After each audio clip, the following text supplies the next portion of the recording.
Hey everybody, welcome to week 2 lecture. We're going to be talking about evidence-based practice today here in 3103. I get my screen to work here. There we go. So really, the reading assignment for this week was chapter 1, 2, and 3, and I'm really going to focus on 1 and 3. You do need to read chapter 2, but really stick towards what is focused for the RN. They also talk about the advanced practice nurse, and you can read through that, but that's not something that I'm really going to push home on. So setting the stage for evidence-based practice. If you read the book, you saw that the United States is way behind as far as healthcare outcomes. In fact, I'm looking at it right now. It ranks 37th in world health outcomes, which is pretty pitiful considering all the technology and resources that we have. So why does it take so long for new discoveries to become common practice? I think I read it's about 17 years for something to go from the lab into into practice. A lot is going to change in 17 years, right? So evidence-based practice starts with a problem. And especially for this class and for the classes at EIU, really focus on that problem not being a big problem. I've had students I've taught some other classes where they have to write an evidence-based practice paper and they have to choose a problem on their unit. And students want to save the world with this problem, like they want to fix staffing. Well, you're not going to fix staffing. It's not going to happen. Pick something small that you can change, such as I had a student once write about placing hand sanitizers in different areas, so nurses had those more readily available. Other things that students have done in surgery with betadine and things like that. So, something simple can be an evidence based practice and a problem that you use with evidence based practice. Don't make it too hard. Your book talks about evidence based practice and the quadruple aim. So, what is evidence based practice supposed to do? Well, you want it to improve quality and safety. Again, keep that problem small. We're not trying to save the world here, we're trying to make small changes. Enhance health outcomes, decrease geographical variation in care. What does that mean? Well, it means that people in rural areas get the same care as people in more populated areas. I recently did a project on type 2 diabetics living in rural areas. It's very clear that those individuals do not have the same resources as someone living in New York or Chicago. Whether it's not even having nice sidewalks to walk on or gyms versus food, whereas maybe they don't have healthy food markets and the only thing they have is 5 food restaurants and a small grocery store that doesn't carry fresh fruit. Things like that. So we're trying to find ways to bring in that stuff to smaller communities to help increase their quality of life for type 2 diabetics. Another thing we can look at is reducing cost for patients. The book also talks about triple aim, so improving the patient experience, improve health of the population, reduce per capita cost, and improve work life. I think we're going to see a lot of this come out, like a lot of evidence based practice come out of the COVID era. We had a lot of patients that we normally would have treated in the hospital, and we couldn't. The hospitals were full. So we ended up treating them at home. I think there's going to be a lot of evidence based practice come out. Among that, we had a lot of telehealth during COVID. I think there's going to be a lot of evidence based practice come out about that. And I think that's going to be a lot more common practice. But those things also improve patient experience. It decreases healthcare costs. So things like that can be evidence based practice. What is evidence based practice? I'm not going to read this to you, but it's a very long sentence about what evidence-based practice is. So, high-quality studies with clinicians' expertise and patients' preferences and values is really important there. We want to make sure we do something that's going to make a difference, and that's going to be good for the patient and it's going to fit wherever we're doing it at. We also want to look at high-quality studies. We're going to talk a little bit more about that. My screen won't change here. There we go. So there's 7 steps of evidence-based practice. They're outlined in your book, but I'm going to go through them with you. The first one is they talk about as step 0, continually ask questions about best practice. This is really just a mindset that you need to get into. Continually ask yourself, man, this is difficult. Is there an easier way to do this? We should have some better way to do this. Are we doing too much? Number two, ask the question in a PICO format. I've got a whole nother slide on that coming up next, so I'm going to skip over that one. Search for the best evidence.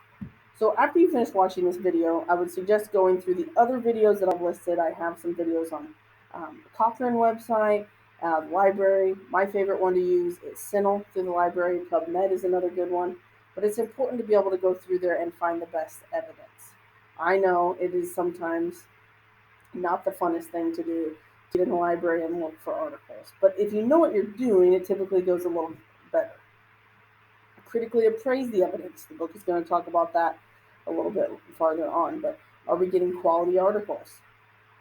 Integrate the evidence with the clinician's expertise and the patient's preference and values. So this was off of that exact same definition I just read in the last slide. So make sure what we are researching is going to fit in where we're at. Evaluate the outcome. So once you're done, go back and look. How did this evidence-based change? What did it do? How did it work? And then disseminate the outcomes. So once you're finished, you need to write about it. Whether it's a paper for a journal, maybe you're taking it to a conference, or maybe you're just taking it to the hospital to show them what you did. For example, I told you I worked with type 2 diabetics in this area. When I was finished, I took that back to the hospital and presented it to the hospital and showed them things that I learned throughout the process and what I thought would work for people in this area. It was very nice to do. And I recently just went to a conference and listened to several other people talk about evidence-based practice, and it was great. And I came back with so many ideas and thoughts based on what they had done. So what's a PICO question? Well, it's got different parts to the question, and I'm going to give you an example here. There's a few examples in your book, but I'm going to give you my example for my type 2 diabetic patients. P is the population. So my question was, in patients with type 2 diabetes, that's my population, what's the intervention? We did some surveys and exercises with them. So does doing a survey and exercise or education with these individuals versus not doing any education, so that's your comparison, decrease the patient's A1C, or you could say, or does it increase their knowledge of type 2 diabetes? And I did not have time on mine, but you would put time. So a population, intervention, or interest, comparison if applicable, and what are the outcomes? So again, mine was in patients with type 2 diabetes. Does education and exercise increase their knowledge of type 2 diabetes versus no education knowledge? And of course, it came out that, that did increase their knowledge. They did surveys before and after. So that's really simple. It sounds simple, right? And I think if you read some of the PICO questions in the book, you'll realize that they're very simple either. So don't let this scare you. It's just putting everything where it needs to be. Building a culture that supports clinical inquiry. So I think it's really important that this should be encouraged and acted upon and celebrated. I think when everybody hears evidence-based practice for the first time or the word research, you're immediately shut down, right? Oh man, I don't want to do that. Oh man, that sounds like a lot of work. But if it's celebrated and you have leaders doing it, it doesn't seem so scary.